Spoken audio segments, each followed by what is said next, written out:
I've used this remote for many years, almost every day, and it's never caused any problems. But today was different. I turned on the TV and pressed the power button, but nothing happened. I changed the angle and pressed harder, yet the remote stayed silent. My first thought was weak batteries. I replaced them and tried again, but the result didn't change.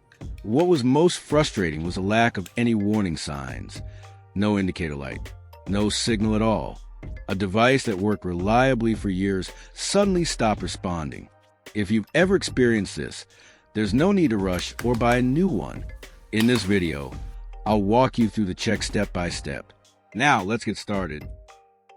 To become a skilled technician, it's not necessary to look at something and immediately diagnose the problem, because behind every issue there can be many different causes. There's a well-known story about a large ship whose engine broke down. The owner invited many experts to inspect it, but none of them could fix the problem. Eventually, an old repairman with many years of experience was called in. He didn't rush to make any repairs, but instead carefully observed and listened to the sounds inside the engine room. After a while, he took out a small hammer and gently tapped one specific spot, and instantly the engine began working normally again. A few days later, the ship owner received a bill with a surprisingly high amount and questioned why a single tap could cost so much. The repairman explained that the tap itself was cheap, but knowing exactly where to tap was what truly mattered. This story shows that real skill doesn't lie in speed or guessing, but in experience, careful observation, and understanding the root cause of the problem. That's why, when repairing this TV remote, we will carefully check each important part step by step before drawing a final conclusion. And in the very first step, I checked the two batteries inside this remote. When tested with a voltage meter, the readings clearly show that both batteries still have plenty of power, with stable voltage levels well within normal operating range. This means the issue isn't coming from the batteries, and the problem likely lies somewhere else inside the remote. Alright, after checking, it's clear the problem isn't on the outside, it's hidden deep inside this remote. Don't worry, I know how to fix it. At this step, we begin opening the remote. I use the flathead of a screwdriver to gently pry around the edges, taking it slow to avoid breaking any plastic clips. Once the cover is off, we don't inspect everything randomly. Instead, we focus on the most important parts, the rubber keypad and the control circuit board. The hidden issue here is dust that has built up inside the remote over many years. Without opening it, it's hard to notice. On closer inspection, the circuit board and rubber keypad are heavily dusted, reducing contact, so thorough cleaning is the first step. This video is not meant to be an advertisement, but the multi-purpose spray I'm holding is quite useful. When cleaning a remote, WD-40 can help remove dust, grease, and stubborn residues on the board or metal contacts, thanks to its cleaning and lubricating properties, while remaining safe from metal. To use it safely, don't spray directly onto the circuitry. Instead, combine it with a cotton swab. Apply a small amount of WD-40 onto the swab, then gently wipe the crevices and contacts. This ensures thorough cleaning without damaging sensitive components.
After cleaning, the control circuit looks spotless, free of dust and residues. I carefully inspect each part, and there are no visible faults that I can detect. If earlier, cleaning the control circuit was done cautiously, then with the rubber keypad, there's no need to be gentle. You have to apply more force to remove stubborn dirt thoroughly. Although the multipurpose spray is very effective, it's not perfect. There are still imperfections that we need to address carefully.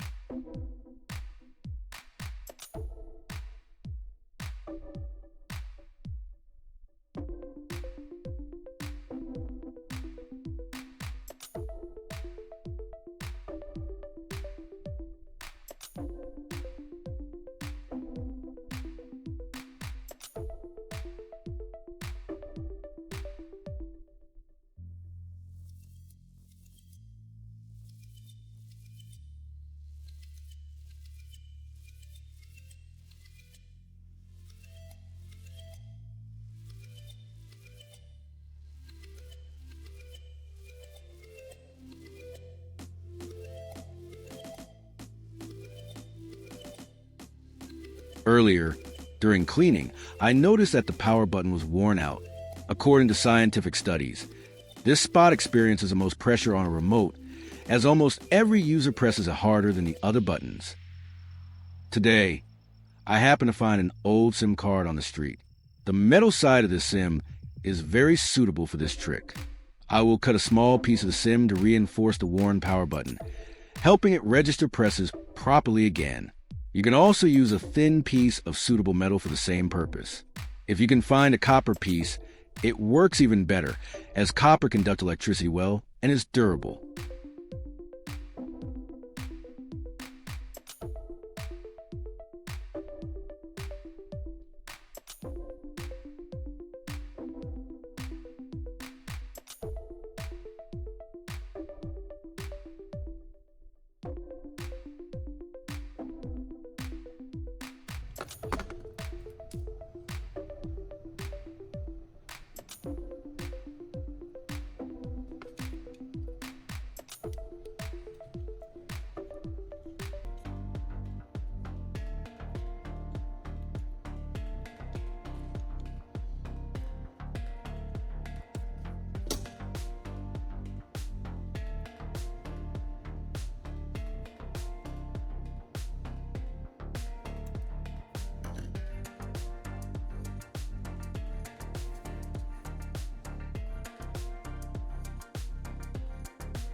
When applying glue to the button, apply the glue first, then place the metal piece on top.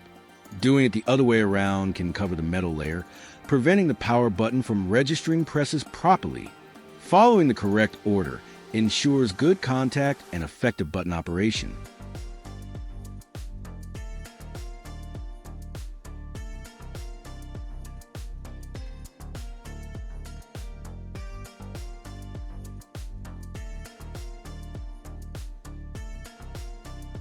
Alright, it seems that the glue is fully dried. Now, I will reassemble the remote and test it to see how effective the metal reinforcement on the power button is.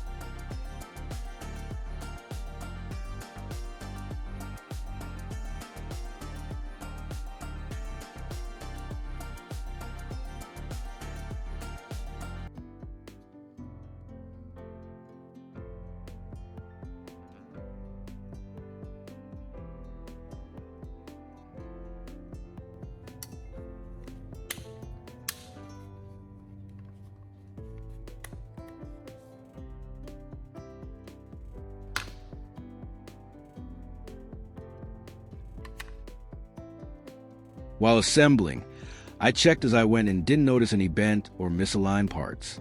It seems that everything is in order, so we can start testing the remote. Super responsive, just one press, and it works instantly. After cleaning, adding the metal reinforcement, and reassembling, the remote now functions almost like new. I tested all the buttons, from power to the number keys, and everything responds quickly and smoothly. This process shows that with just a few simple steps, we can fix worn or dirty buttons without buying a new remote. If you've ever faced a similar situation, I hope this video helps you handle it at home easily and effectively. Don't forget to like and subscribe if you want to see more repair tips.